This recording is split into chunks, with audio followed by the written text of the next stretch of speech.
Hi, I'm Timo, and I currently serve as assistant professor with the Erasmus University Rotterdam and DRIFT, the Dutch Research Institute for Transitions in the Netherlands. In this video, I'm going to summarize how participants of our Shared Green Deal Arena webinar saw the state of transition towards a circular economy. So behind me, you can see the X-curve.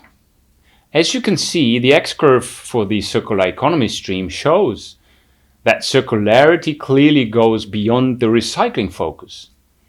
And it touches upon underlying fundamental questions of how to overcome fossil fuel-based products and materials, as well as how to transform a growth-dependent economic system. Let's take a look onto the upward line in the X-curve. This is where participants have placed niche innovations and alternative practices of the circular economy in the bottom left quadrant. Participants highlighted both general innovative niche trends as well as concrete alternatives emerging in the circular economy in Europe.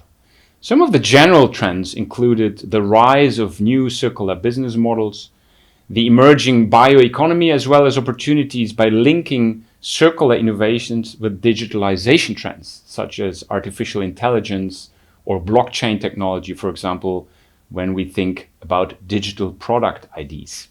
Among the concrete innovations, participants pointed to the rise of new secondary markets, reuse and repair hubs, life cycle costing, or circular impact investments.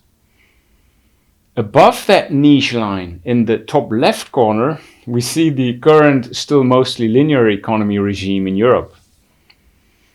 Here, participants referred to the still dominant take, make, waste linear logic with fossil fuel dependence in a paradigm of overconsumption, while at the same time facing resource shortages, increasing raw material and energy prices, as well as diverse unwanted effects such as greenhouse gas emissions or current plastic pollutions. Let's now look at the top right corner of the X-curve on the circular economy. Here we see what a more sustainable and just future with a circular Europe in 2050 can look like, according to the ideas of the webinar participants. Again, participants across the three working groups came up with relevant general but also very concrete aspects of a future circular Europe. More generally, participants highlighted that waste is seen as a design failure in the future within a society that is based on sharing rather than on owning. Moreover, they emphasized that decoupling of resource extraction from economic growth will be given with decentralized local production consumption systems fully based on renewable energy supply.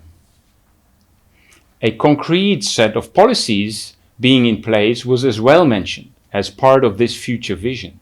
For example, participants emphasized the schemes such as the EU Eco-Design Directive, the EU Plastic Directive, the European Union Climate Law, and the CEA Plan being implemented and fully institutionalized.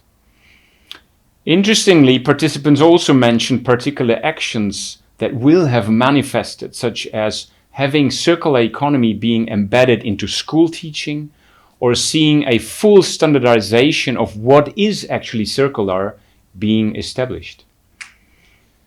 But before that can happen, the regime line needs to move down in the X-curve. We now speak about breakdown and see the decline of existing practices and structures of the following regime elements.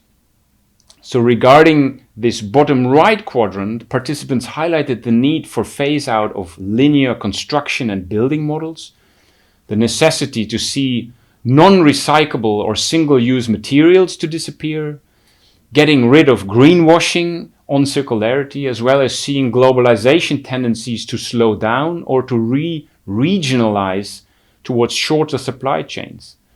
There will be no incineration or landfill anymore, as will fast fashion be phased out. To summarize, despite the short time for the group work with the X-curve model during our webinar, participants painted a fascinating and comprehensive picture of the state of transition towards a circular economy in Europe. This was my summary of the webinar group work on the circular economy, and I thank you for watching and listening.